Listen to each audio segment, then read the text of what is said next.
શ્રી કૃષ્ણ, જય માતાજી, હર હર મહાદેવ। આજે આપણે સૌ કોઈને મજા આવે એવી અઢિયા બ્રાહ્મણની વાર્તા વિશે સાંભળશું। તો અઢિયા બ્રાહ્મણ શું છે, કોણ હતો, એની વાર્તા સાંભળશું। જીવનમાં કોઈ વખત આપણે વિચાર્યું છે કે આપણને ક્યારેક આપણાથી નાની વયના છોકરાઓ પણ આપણને શીખ આપી જાય છે, ત્યારે માત્ર બાળક સમજીને જવા દેતા હોઈએ છીએ। આપણે ખરેખર અબૂધ હોઈએ છીએ, કારણ કે જ્યારે એક નાનું બાળક આપણને જીવન મંત્ર શીખવાડી જાય ત્યારે સમજવાનું કે ભગવાન મરી ગયા। આવી જ એક વાર્તા છે નિખાલસ બાળક અઢિયાની। અઢિયો એક પંજાબી છોકરો હતો અને પોતે એક અનાથની જિંદગી જીવતો હતો। ક્યારેક ખાવાનું આપે તો જમી લેતો અને ગમે ત્યાં પોતાની મસ્તીમાં સૂઈ રહેતો।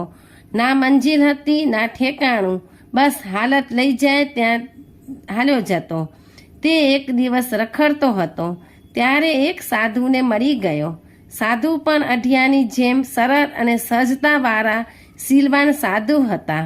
અઢિયાની અને સાધુની મુલાકાત થઈ ગઈ અને સાધુને અઢિયાના નિખાલસ સ્વભાવ સાથે મનમેળ બેસી ગયો।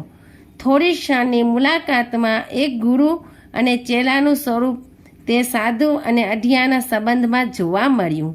સાધુએ અઢિયાને પૂછ્યું, બેટા શું કરે છે તું? અઢિયો જવાબ આપતા કહે છે, કોઈ મંજિલ નથી, કોઈ ઠેકાણું પણ નથી અને કોઈ જમવાનું આપે તો જમી લઉં છું। ગુરુને અઢિયાની નિખાલસ અને સત્ય વાતોથી મજા આવી અને અઢિયાને કીધું, તું મારા આશ્રમમાં મારી સાથે રહેવા આવીશ? અઢિયો નિખાલસતાથી હા પાડે છે, પણ અઢિયો એક શરત રાખે છે, જો હું અનાથ છું પણ ખાધે પીધે હું જબરો છું, કેમ કે મારે 2.5 સેર લોટની બાટી રોજ જોશે અને સાથે સબ્જી, ચાવલ, દૂધ, લસ્સી એ બધું અલગથી જોશે। ખાલી 2.5 સેર લોટની તો બાટી જ જોશે અને મારું નામ પણ અઢિયો એટલા માટે જ પડ્યું છે કારણ કે હું રોજ 2.5 સેર લોટનું જમતો। અને ગુરુએ જવાબ આપતા કહ્યું, કાંઈ વાંધો નહીં બેટા, ઠાકોરજીની દયાથી ઘણું બધું છે। આશ્રમમાં અનાજના કોઠાર ભર્યા છે। અઢિયા તું આવી ભાઈ, ચાલ મારી સાથે આવી જા। આશ્રમમાં રહીને મારી દોસ્તી જામશે અને મારે તારો સથવારો થશે। અઢિયો ફરી પાછો કહે છે, તમે કહેશો તે કામ કરીશ, પણ જ્યારે જમવા બેસું ત્યારે કોઈ પણ બંધન નહીં કરું। ગુરુજી કહે છે, કાંઈ વાંધો નહીં, ખાવું હોય એટલું ખાજે, પણ તું ચાલ મારી સાથે। અને અઢિયો નિખાલસ સ્વભાવથી ગુરુની સાથે આશ્રમમાં જાય છે। 3-4 દિવસ વીતી ગયા અને ગુરુએ અઢિયાને બોલાવ્યો ને કહ્યું, અઢિયા, આશ્રમનો વર્ષોથી એક નિયમ છે। અઢિયો પૂછે છે, શેનો નિયમ છે? ગુરુ કહે, આશ્રમમાં 11સના દિવસે ઉપવાસ કરવાનો હોય છે। અને અઢિયો ઝબકી ગયો અને ગુરુને પૂછ્યું, મહિનામાં કેટલી વાર આવે? મહિનામાં 2 વાર આવે। અઢિયો કહે, આપણે તો ઉપવાસ ના કરી શકીએ, તમને ખબર તો છે કે મારે રોજ 2.5 સેર લોટની બાટી જોઈએ। અઢિયો ખીજાઈ ગયો। ગુરુજી કહે છે, અઢિયા, મહિનામાં 2 વખત ઉપવાસ કરવામાં તને શું વાંધો છે? અઢિયો કહે, હું ઉપવાસ નહીં કરું, તમે કહો તો આશ્રમમાં રહું, નહીંતર હું જાઉં। ગુરુજી કહે, અરે પણ હું તને આશ્રમમાંથી જવાનું કોણ કહે છે? 11સનો ઉપવાસ કરતો વધારે સારું। અઢિયો તો કહે, હું તો જાઉં છું। અઢિયો ના માન્યો તે ન જ માન્યો અને ગુરુએ કહ્યું કે કાંઈ વાંધો નહીં, તું જમી લેજે, પણ અહીંયા આશ્રમમાં તને જમવાનું 11સના નહીં મળે। એ દિવસે જમવાનું આશ્રમથી દૂર સામે જંગલમાં જઈને તારી રીતે બનાવીને ખાઈ લેવાનું। અઢિયો કહે, પણ 2.5 સેર લોટ અને બીજું સીધું સામગ્રી મારે જોશે, તે હું મારી રીતે આશ્રમમાંથી લઈ જઈશ। ગુરુજી કહે, અઢિયા, હજી કહું છું બેટા, ઉપવાસ કરતો વધારે સારું। અઢિયો કહે, ઓમ નમો નારાયણ, હું જાઉં છું। ગુરુજી કહે, અરે પણ ઊભો તો રે અઢિયા, તું ભાઈ જમી લેજે બસ। થોડા દિવસમાં દસમ આવી અને સાંજે ગુરુજીએ કહ્યું, બેટા અઢિયા, કાલે 11 છે? અઢિયો કહે, હા ગુરુજી, કાલે હું મારી રીતે જંગલમાં બધું સીધું લઈને જમવાનું બનાવી લઈશ। 11સની સવારનો સૂર્ય ઉગ્યો અને ગુરુજીએ કહ્યું કે બેટા હજી વિચારી લે અને ઉપવાસ કરી લે. અઢિયો પૂર્ણ હઠાગ્રહવાળો જીદી છોકરો ન માન્યો. ધીમે ધીમે બપોરનો સમય થયો અને અઢિયો ગુરુ પાસે આવીને કહ્યું, ગુરુજી લાવો સીધું અને હું ઉપરું જંગલમાં. ગુરુજી કહે, તારે ઉપવાસ નથી જ કરવો? અઢિયો કહે, નથી જ કરવો. ગુરુજીએ સીધું સામગ્રી આપી અને અઢિયો લાકડા, જરૂર પૂરતા વાસણ અને સીધું લઈને આશ્રમથી દૂર જંગલમાં અડધો કિલોમીટર દૂર ગયો અને જમવાનું બનાવવા માંડ્યો. પણ અઢિયો જ્યારે આશ્રમમાંથી જંગલ તરફ આવવા નીકળ્યો ત્યારે ગુરુએ કહ્યું, બેટા જમવાનું બની જાય ત્યારે થાળ ઉપર કપડું ઢાંકી અને ઠાકોરજીને પ્રાર્થના કરજે કે હે ઠાકોરજી જમવા પધારો. આવું કહેવાનું. અઢિયો કહે, તમારે ઠાકોર જમવા આવવાનું હોય તો એ ખાય એટલો લોટ અને સીધું સામગ્રી બધું આપી દો. ગુરુજી કહે, અરે ઠાકોરજી જમવા ના આવે, ખાલી ભાવ કરવાનો, એમાંય આપણે ભાવ કરીને જમાડવાના. અઢિયો તો વાંધો નહીં. અઢિયો જમવાનું બનાવવા માંડ્યો અને 1 કલાકમાં જમવાનું બની ગયું. અને અઢિયાએ ગુરુના આદેશ પ્રમાણે થાળીને પોતાનો લાલ ગમછો ઢાંકીને પ્રાર્થના કરી, હે મારા ગુરુજીના ઠાકોરજી જમવા પધારો. સાવ નિખાલસતાથી અઢિયાએ પ્રાર્થના કરી અને ભગવાન શ્રી રામ નિખાલસ બાળકની પ્રાર્થનાથી અયોધ્યામાં બેઠા હતા ત્યાંથી ઊભા થઈ ગયા અને સીધા અઢિયા પાસે જમવા આવી ગયા. ગુરુના કયા પ્રમાણે 1 મિનિટની પ્રાર્થના પૂરી ન થઈ ત્યાં રામ આવીને સીધા જમવા બેસી ગયા અને અઢિયાને પૂછ્યું પણ નહીં. અઢિયો આંખ ખોલે ત્યાં તો ઠાકોરજી થાળ ગ્રહણ કરવા માંડ્યા અને અઢિયાનો મગજ ગયો અને ઠાકોરને ખીજાવા માંડ્યો ને કહેવા લાગ્યો, શરમ જેવું કંઈ છે કે નહીં? કોઈને પૂછ્યા વગર કોઈનું બનાવેલું જમી લેવાય? સાવ નાક શરમ વગરના જ છો. પણ ભગવાન શ્રીરામ કંઈ પણ બોલ્યા વગર બધું જમી ગયા. જમીને સીધા ઊભા થઈને ગાયબ થઈ ગયા.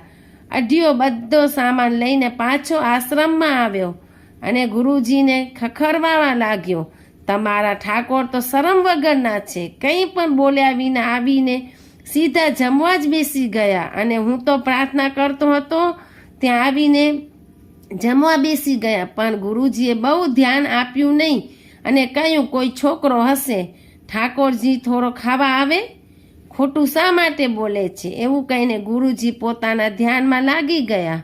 તે દિવસે અઢિયાને ઉપવાસ કરવો પડ્યો અને 15 દિવસ પછી પાછી 11 આવી અને ગુરુજીએ કહ્યું, અઢિયા આજે 11 છે. અઢિયો માથું ધૂણાવતો બોલ્યો, હા ખબર છે મને. બીજી 11 અઢિયો પાછો જંગલ તરફ જવા નીકળ્યો અને આ વખતે તેને 5 સેર લોટ ગુરુજી પાસેથી માંગ્યો ને કહ્યું કે તમારો ઠાકોરજી આવે તો મારે ભોગવવાનું, હું લોટ વધારે લઈશ. ગુરુજી કહે, હા ભાઈ લઈ જાને, ઘણું ભગવાને આપ્યું છે, લઈ જાને. અઢિયો આ વખતે 5 સેર લોટની બાટી, ચાવલ, સબ્જી, દૂધ અને લસ્સી બનાવીને ગુરુજીએ કયા પ્રમાણે કપડું ઢાંકીને ફરી પાછું કહ્યું કે હે મારા ગુરુજીના ઠાકોરજી જમવા પધારો. આવી પ્રાર્થના કરતા પોણી મિનિટ થઈ ત્યાં રામ અને સીતા બંને કપડું હટાવીને જમવા લાગ્યા.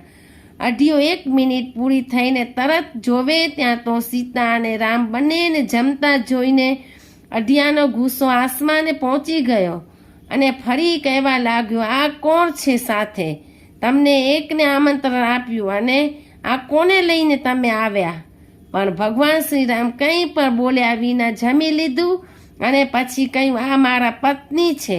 અઢિયોનું જમવાનું આજે પણ ભગવાન રામ આવીને જમી ગયા અને અઢિયો પાછો આશ્રમમાં ભૂખ્યા પેટે આવીને ગુરુજી ઉપર ગુસ્સે થવા લાગ્યો ને કહેવા લાગ્યો કે તમારા ઠાકોરજી પરણેલા છે અને તેમના પત્નીને પણ સાથે લાવવાના છે. મને તમારે કહેવાય તો ખરું ને? પણ ગુરુજીને વાત ગળા નીચે ન ઉતરી અને અઢિયાને કીધું, શું વાત કરે છે? પણ અઢિયો રિસાઈને બીજા કામે ભૂખ્યા પેટે વળગી ગયો. પાછા 15 દિવસ બીતી ગયા અને 11 આવી અને ગુરુજીએ કહ્યું, અઢિયા આજે 11 છે અને અઢિયો ગુસ્સામાં ગુરુજીને કહેવા લાગ્યો, પણ આજે તો હું સારા 7 શેર લોટ અને તેના પ્રમાણ બીજી સામગ્રી લઈને જઈશ. પણ ગુરુજીનો સ્વભાવ ખૂબ જ સારો હતો એટલે કહ્યું, કોઈ વાંધો નહીં, લઈ જા, તારે જોઈએ એટલું. અઢિયો આગળના ક્રમ અનુસાર ત્યાંથી નીકળ્યો અને જંગલમાં જઈને બધું જમવાનું બનાવીને સાવ નિખાલસ ભાવે પ્રાર્થના કરી, હે મારા ગુરુજીના ઠાકોરજી, જમવા પધારો. અને અઢિયાની પ્રાર્થના પૂરી થાય ત્યાં તો પહેલા ભગવાન શ્રી રામ, સીતા અને લક્ષ્મણ સહિત જમવા લાગ્યા. અને અઢિયો આંખો ખોલે ને જુએ તો રામ, સીતા અને લક્ષ્મણ થાળ જમવા લાગ્યા છે. અને અઢિયો ગુસ્સે થતો હતો અને ભગવાન પ્રેમથી બોલ્યા વગર જમી લીધું. ને અઢિયો પાછો ગુરુના આશ્રમમાં આવ્યો અને ગુરુજીએ પૂછ્યું, જમ્યો? અને અઢિયો કાંઈ પણ બોલ્યા વગર મોં ચરાવીને ચાલ્યો ગયો અને પોતાનું કામ કરવા લાગ્યો. ફરી પાછા 15 દિવસ ગયા અને દર વખતની જેમ આ વખતે પણ પોતાનો ભાગ મેળવીને સારા 10 શેર લોટ અને બીજી જરૂરિયાતવાળી સામગ્રી લઈને જંગલમાં ગયો. બધું જમવાનું તૈયાર કર્યું અને પછી ફરી ગુરુના આદેશ પ્રમાણે, હે મારા ગુરુજીના ઠાકોરજી, જમવા પધારો. અને આ વખતે તો શ્રી રામ, લક્ષ્મણ, જાનકી, જય બોલો હનુમાન કી, ચારેય દેવતાઓ પધાર્યા છે અને જમી લીધું. આ વખતે તો અઢિયો કોઈ પણ કાંઈ બોલ્યા વગર અને ચૂપચાપ ગુસ્સાથી લાલ થઈને બેઠો રહ્યો. માત્ર એટલું જ બોલ્યો, તમારે જમો. અને તે દિવસે તો આશ્રમમાં આવીને અઢિયો ગરગરો થઈ ગયો અને કહ્યું કે તમારા ઠાકોરજી તો દર વખતે એક માણસને વધારતા જ જાય છે. પણ ગુરુજી કહે, આ રોજ આવું કહે છે, પણ આમાં કાંઈ તો સાચું છે. 15 દિવસ ગયા અને અઢિયો આજે નિખાલસ ભાવે બદલો લેવા માંગતો હતો. બધી સામગ્રી લઈને તે દિવસે પણ જંગલમાં ગયો અને બધું કાચું ઢાંકીને મૂકી દીધું અને પ્રાર્થના કરી કે, ભાઈ, હે મારા ગુરુજીના ઠાકોરજી, જમવા પધારો. રામ, લક્ષ્મણ, જાનકી ને જય બોલો હનુમાનજી પધાર્યા અને કપરું ઉગાડીને જમવા જાય ત્યાં તો બધું કાચું સીધું પડેલું. અને શ્રી રામે પૂછ્યું, કેમ અઢિયા, આજે જમવાનું નથી બનાવ્યું? અને અઢિયો પોતાના કોમળ અભિમાન સાથે બોલ્યો, હવે જમો ને. અને અઢિયો પાછો બોલ્યો, રોજ હું બનાવતો અને તમે જમી લેતા. એટલી બધી હિંમત હોય તો આજે તમે પણ જમવાનું બનાવો અને હું જમીશ. લક્ષ્મણ લાકડા કાપી આવ્યા, હનુમાન ચૂલામાં ફૂંક મારી, રામ સીતાને રાંધવામાં મદદ કરે છે અને જમવાનું બનાવ્યું છે. અને અઢિયો બોલ્યો, મારા 2.5 શેર લોટની રસોઈ અલગ કાઢી નાખો અને પછી તમે જમો. ભગવાન શ્રી રામ બોલે, અરે, આમાં ભાગ ના પાડવાના હોય. તારા ગુરુજીના ઠાકોર અમે છીએ, એ રીતે અમારા પણ ઠાકોરજી છે. ભગવાને અઢિયાને માનવીને થાળ ત્યારે કર્યો અને શ્રી રામે ભગવાન ભોળાનાથને પ્રાર્થના કરી, હે આખા વિશ્વના ઠાકોરજી, જમવા પધારો. ને ત્યાં તો ભગવાન શિવની સાથે આખી જમાત જમવા આવી અને પંગતમાં જમવા બેસી ગઈ. અને વળી અઢિયો અકળાયો કે મારો 2.5 શેરનો ભાગ મને આપીને એ બધાને જમાડો. ભગવાન રામ કહે, અમારી સાથે પંગતમાં જમવા બેસી જા. પણ અઢિયો ન માન્યો. મા સીતાના હાથે બનાવેલી રસોઈ અને એ ખૂટે.